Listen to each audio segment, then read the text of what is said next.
ಪ್ರೀತಿಯ ಅಮ್ಮಂದಿರಿಗೆ ದಿನಪೂರ್ತಿ ನಾವು ಮಕ್ಕಳ ಎಲ್ಲ ಕೆಲಸಗಳನ್ನು ಮಾಡ್ತೀವಿ, ಅವ್ರನ್ನ ಓದಿಸ್ತೀವಿ, ಅವ್ರ ಜೊತೆ ಕೂಡ್ತೀವಿ, ಊಟ ಮಾಡ್ತೀವಿ, ಆಟ ಆಡ್ತೀವಿ, ಅವ್ರ ಎಲ್ಲ ಕೆಲಸಗಳನ್ನು ಮಾಡಿ ದಿನದ ಕೊನೆಯಲ್ಲಿ ನಮ್ಗಾಗೋ ಫ್ರಸ್ಟ್ರೇಷನ್ ಮತ್ತು ಸ್ಟ್ರೆಸ್ ನನ್ಗೆ ಅರ್ಥ ಆಗುತ್ತೆ. ಬಿಕಾಸ್ ಅದ್ರಲ್ಲಿ ನಾನು ಕೂಡ ಪಾರ್ಟ್ ಆಫ್ ಇಟ್.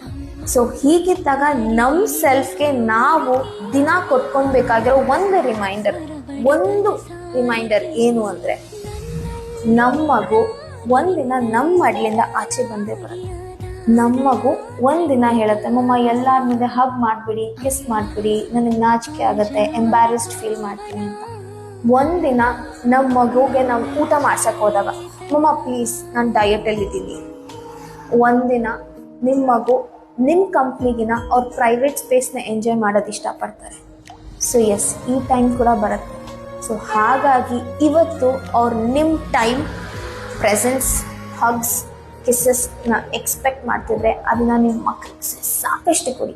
ಬಿಕಾಸ್ ಈ 5-6 ವರ್ಷದೊಳಗೆ ಮಕ್ಳಿಗೆ ಏನು ಖುಷಿ ಕೊಡ್ತಾರಲ್ಲ, ಅದನ್ನು ಯಾವತ್ತಿಗೂ ಅವ್ರು ಕೂಡ ವಾಪಸ್ ನಮಗೆ ಕೊಡೋಕ್ಕಾಗಲ್ಲ. ಅದನ್ನು ಯಾವತ್ತಿಗೂ ಮಿಸ್ ಮಾಡ್ಕೋಬೇಡಿ. ಈ ಏಜ್ ಮತ್ತೆ ಬರಲ್ಲ, ಈ ಟೈಮ್ ಮತ್ತೆ ಬರಲ್ಲ. ಸೊ ಹಾಗಾಗಿ ಮಕ್ಕಳ ಜೊತೆ 5-6 ವರ್ಷನ ತುಂಬ ಚೆನ್ನಾಗಿ ಸ್ಪೆಂಡ್ ಮಾಡಿ, ಒಳ್ಳೆ ಮೆಮರೀಸ್ ಕ್ರಿಯೇಟ್ ಮಾಡಿ, ಅವ್ರು ಒಂದೊಂದು ಮೈಲ್ ಸ್ಟೋನ್ ಕೂಡ ಸೆಲಿಬ್ರೇಟ್ ಮಾಡಿ. ಆ್ಯಂಡ್ ಈ ವಿಡಿಯೋ ಜಸ್ಟ್ ಅಮ್ಮಂದಿರಿಗಲ್ಲ, ಅಪ್ಪಂದಿರಿಗೂ ಅನ್ವಯಿಸುತ್ತೆ.